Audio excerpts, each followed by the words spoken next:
Have you ever wondered why Trainer Red and Blue look so differently but act similarly in the new entries of Pokemon Sun and Moon? When introduced, many new players may assume Red and Blue are just some trainers if they never played the original. But for those of us that know these legendary trainers, we know they look different, and we know their Pokemon may be similar too, but yet different somehow. Before I get into that though, I would like to remind you that you too could look different by checking out the community shirt store and wearing a cool new t-shirt. And as always, I wanted to take the time to thank my patrons for making this show happen. For just $1, you can be alerted as soon as I upload videos like these and obtain the coveted first in the comments. Now sign in and get ready to comment below as I explain how every cameo from old trainers are not really the same trainers you once knew.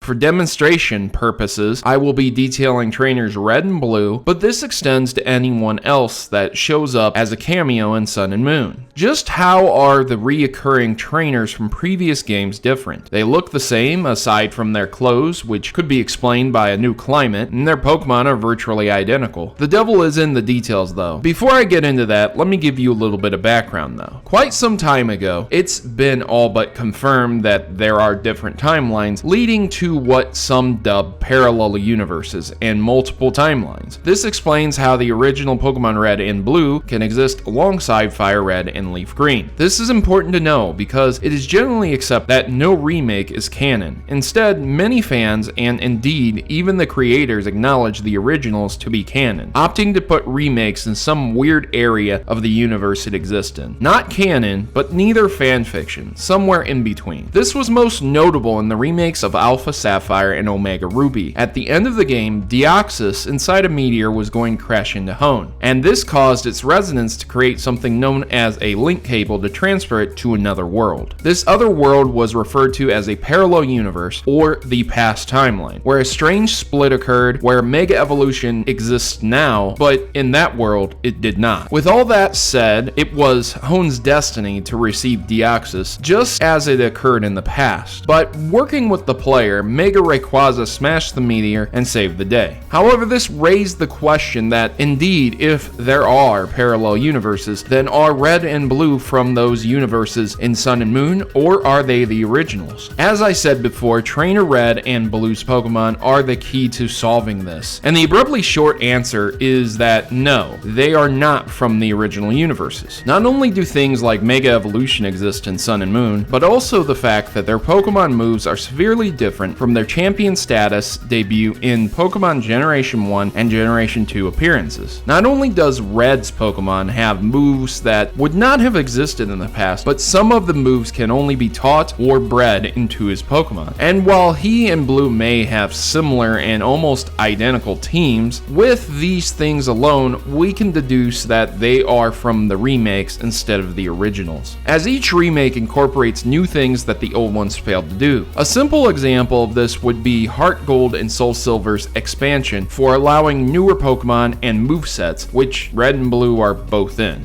But Proto, what if they just taught those Pokemon those kinds of moves? Even if they did. Thanks to the link cable and the time capsule, there's no question that there are multiple versions of Trainer Red and Blue. And with that in mind, to even obtain those TMs, to breed their Pokemon, or acquire some of those held items, would be to admit that Trainer Red or Blue would have gone on some other adventure. And this can be referenced in Pokemon X and Y with Blue's very well-known catchphrase, "Smell you later." This can extend and apply to every cameo from other trainers in Pokemon Sun and Moon, and while you might think they came from the game you once played, it would be more valid to say that the remakes are where these trainers stem from. I don't have to explain what happens when someone from a previous game attempts to bring things in it that don't belong, do I? highlight, lest we forget Glitch City, M, and the self-destructing Bulbasaur. And there's many more proofs and pieces of evidence that would show this. But I could be wrong, and I would love to hear your theories on this. Is Red the same Red from Generation 1, or is Red the hero of those remakes, Fire Red and Leaf Green? Let me know if you enjoyed this video by liking and sharing it to another Pokemaniac. And I've been your host, Protomario, and I'm signing out. As always, good gaming, God bless, and thanks for watching.